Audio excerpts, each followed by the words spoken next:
አሁን አርሶ አደሩ እየተጠቀመበት ያለው መሬት የማን ነው? የመንግስት ነው። መሬት የህዝብ ነው።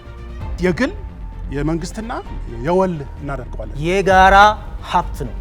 የግል የመሬት ባለሀብትነት መብቴን ለምን ትከለክሉኛላችሁ? ሞኖፖላይዝ አድርጎ የመሬት አስተዳደር የሚያስተዳድር ብረሳተ ያለ ብቸኛና ብቸኛ ሀገር ቢኖር ኢትዮጵያ ነው። ምርት ማደግ አልቻለም የሚለው ኦነግ ሊያመርተው የሚችሉ ዛሬ 40 ነው እውነት በቆሎ ኮርሱ የትኛው ነው? ስንት አመት ሙሉ ነው ማዳበሪያ በማዳበሪያ ብቻ እየታረሰ ያለው መሬት? የቁጥር ጨዋታ ነው እንጂ በተግባራዊ በመሬት ላይ ስናይ ግን ዜጎች ለምን አልተቀየሩ? በኢራን አሜሪካና እስራኤል ጦርነት ምክንያት የማዳበሪያ ዋጋ 40 በመቶ ጨምሯል።